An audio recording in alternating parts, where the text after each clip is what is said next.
So last thing that we want to know, algebraically speaking, about a linear transformation. Is it an injective linear transformation, or is it a surjective linear transformation, or is it both? So fortunately for us, maybe fortunately, maybe less fortunately, these are just fancy names that we sometimes attach in linear algebra to ideas that we've already seen once upon a time when we studied properties of sets and functions. So I want to real quickly take the definitions of image and kernel, because those are really going to be the engines of what we study here. Get them pasted into a place where we can access them. So let's start with an injective linear transformation. Injective is the same thing as one-to-one. So when you study sets and you study functions, one-to-one is a type of function that has the following property. We call a function one-to-one if different vectors in the domain always get associated with different vectors in the codomain. So it's never possible for a one-to-one function to take different inputs and give us the same output for them, right? So if you give me two vectors in the domain that are different, I can guarantee that their images in the codomain are going to be different from one another if my function is injective or one-to-one, whichever of those words that we happen to prefer to use for it. And so the first thing that we want to do to start wrapping our arms around what is this going to mean in a linear algebra sort of context comes in the form of this activity. And so this is the first one that I want to do.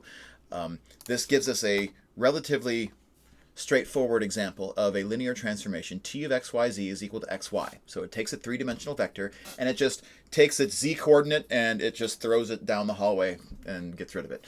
And so what we end up with is a linear transformation that has the standard matrix that we see over here. And so the question that I want your team to come to a conclusion about in the next 5 minutes is to figure out whether or not this is an injective, a one-to-one linear transformation, and if it is or if it isn't, what is a good reason for it. So there's 4 different options to choose from. This is activity 341 in the text. It's activity 343 in our activity streams that have the different numbers. So let's take 5 minutes for your teams to discuss this one. In fact, the best way of showing that a transformation is not one-to-one is showing me 2 different vectors in its domain that have the same output in its image. So as you were saying, if we take the vectors 1, 0, 0 and, sorry, not 1, 0, 0, 0, 0, 1. So if I put that in as my input, then what is T of 0, 0, 1? For this, in this linear transformation, like what is this linear transformation doing? It's taking the z coordinate and just chucking it, right? So if you feed it 0, 0, 1, what is it going to give you? 0, 0. 0, 0. So T of 0, 0, 1 is equal to 0, 0. But then also, if you feed it 0, 0, 2, or 0, 0, 3, or 0, 0, 6, or 0, 0, pi, or 0, 0, anything, right? It's going to give you also 0, 0. And so, in other words, we found 2 vectors, v and w, that are not the same as one another, but for which t of v and t of w are the same.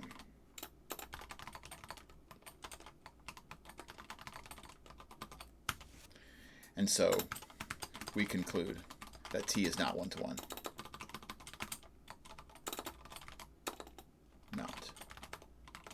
Not one-to-one, not injective. And I think it's interesting, by the way, that you bring up free variables, because I do want to talk about that connection next. Say again? So if we sort of look ahead just a little bit here, I want to skip ahead of the surjective business, and I want to look at activity 345, which actually in our activity stream is 3410. So let's jump ahead to 3.4.10 real quick. And in this question, what we're being asked to think about is, suppose that T is a linear transformation from V to W And suppose that we know that the kernel of T contains multiple vectors. In other words, more than one vector. And more than one means more than zero, right? It means more than just the zero vector belongs to the kernel. More than just the zero vector. And so what can we say, therefore, about T? Can we say that T is definitely injective, not injective? Question mark. So that's the question that I'd like for your teams to think about for about 5 minutes or so. And if you come to a position on this, I want you to think about why. So how could you demonstrate for somebody, like what might the reason be that the nature of the kernel of a linear transformation should have anything to do with whether my transformation is one-to-one? So take just 5 minutes to kind of strategize with your team on what you think on this question, and then we'll come back and talk about it. Yep. So group 3 here says that if T is a linear transformation where the kernel contains multiple vectors, then we can conclude that T is not injective. And the reason we can conclude that T is not injective is because this would imply that there are multiple solutions to the homogeneous equation T of V equals 0.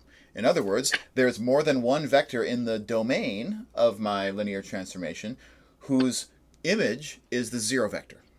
And so automatically, if there's more than one vector that's getting sent to the same output, that automatically means we can rule out the fact that this is an injective linear transformation. One way of phrasing this is the way that it was phrased here, which is that if my kernel contains multiple vectors, then my linear transformation is not injective. But then the converse of that, the inverse of that, I guess, is also true, that the kernel contains multiple vectors if and only if T is not injective.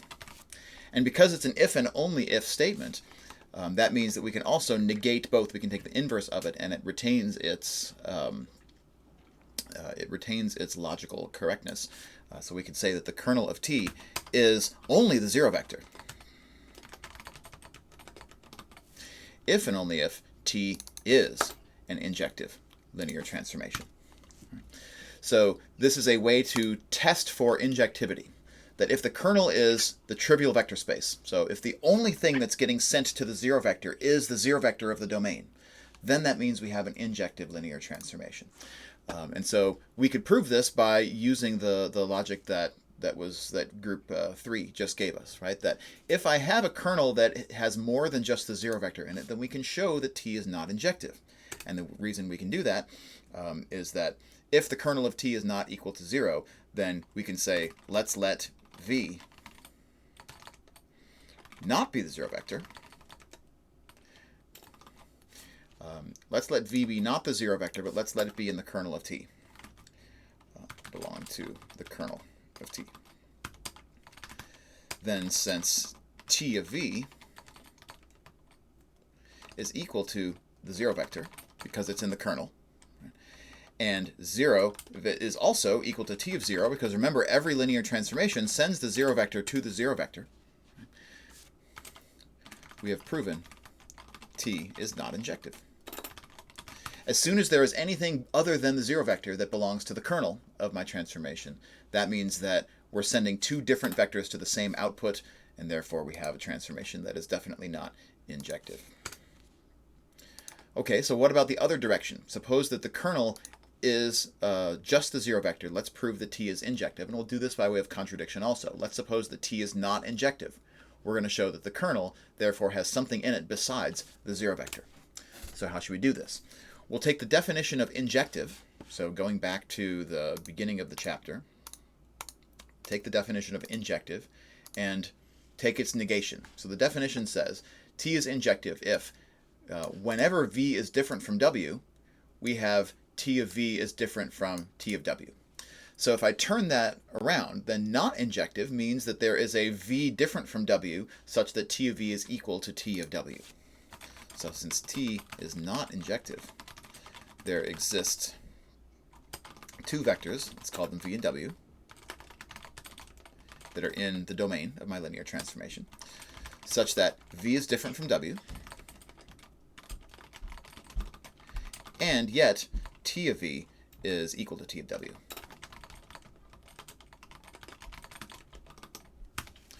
Okay, well that's all well and good, but we have to show somehow something about the kernel of my linear transformation. So how am I going to get a 0 into this transformation? Well, what I can do is take this equation, T of V equals T of W, and just subtract all of the terms over to one side. So this means that T of V is equal to T of W means that T of, whoops,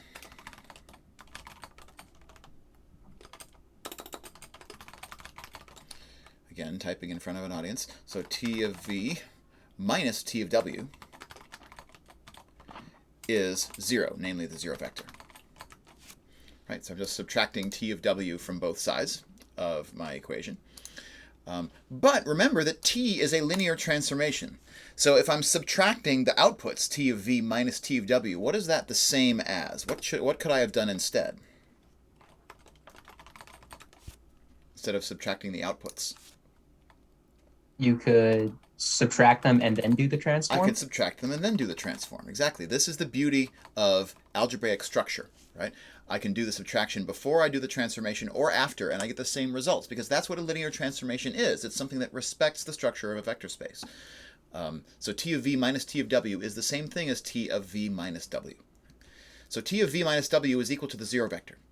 So what does that tell me about the kernel of T?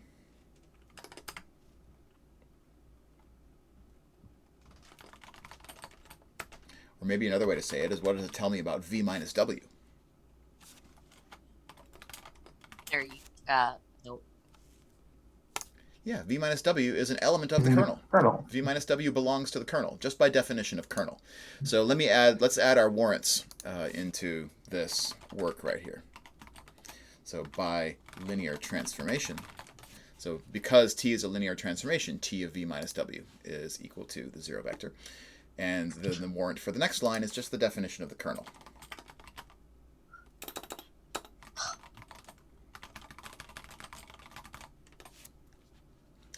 Okay, so V minus W belongs to the kernel, but what does that then tell me? Because I know that V and W are different, what is V minus W definitely not equal to?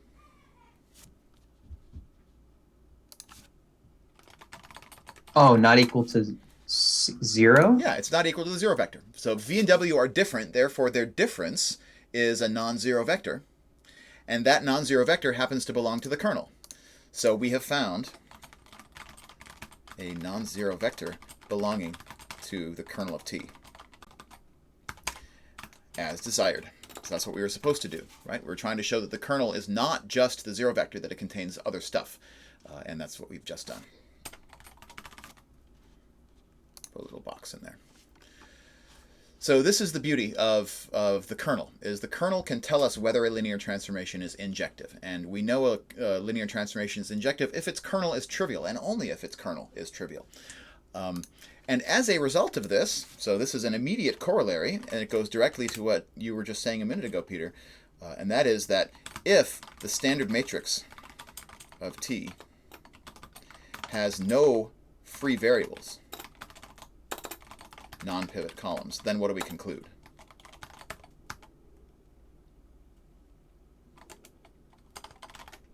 The transform is 1-to-1? Right, because then that means that the kernel of T, the solution of the homogeneous equation, is 0-dimensional, because the number of free variables is the same thing as the dimension of the kernel, and hence T is injective. So if I want to know whether a linear transformation is injective, I should just look at its standard matrix and find out how many free variables it has, how many non-pivot columns it has. If it has no free variables, no non-pivot columns, then that means we have an injective linear transformation. And that's an immediate consequence of the previous result.